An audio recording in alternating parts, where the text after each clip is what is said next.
Okay, Josiah, this is take two. Kids came down here and started talking, and I don't feel like trying to edit the other recording. So I am going to create this from scratch again. So in my sample application here, I've got an embedded database.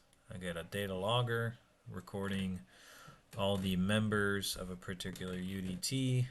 That UDT is coming in from the PLC here, so you can see I've just got some kind of generic members. I've got a data grid showing the data logger information. The data logger sampling mode is set to none, and I want to trigger that data logger based on this variable. So if my good status changes from 0 to 1, I want to trigger the data logger. So what I'm going to do is make a new variable in my model. I'm going to link that variable to my good status.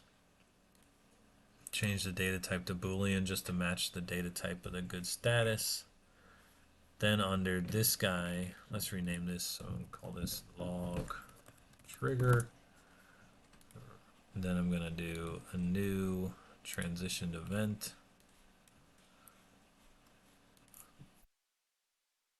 So this transition event will be 1. And then I'm going to have a method of logger, data logger, log. So when this log trigger changes to 1, it should trigger this method. So let's see how that works.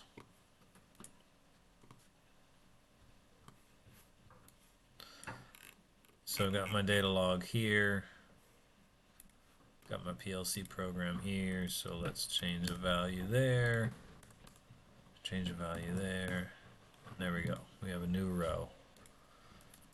So I can change all these values and nothing matters until I change this one from a 0 to a 1 and I get a new one. So I think that would do what you want.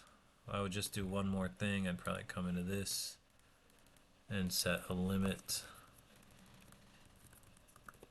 10. So I'm going to display the last 10.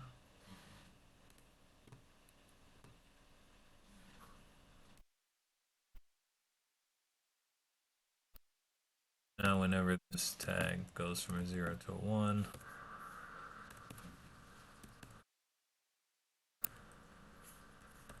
we get a new value written in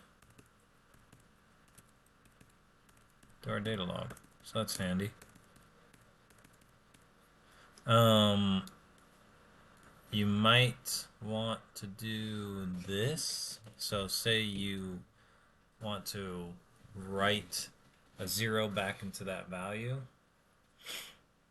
After this is done, you can add another method. So you could add a new command, and we're going to do a variable command. We're going to set variable value, and we're going to set, let's go find that good status, variable to modify, and we're going to set it to false. So now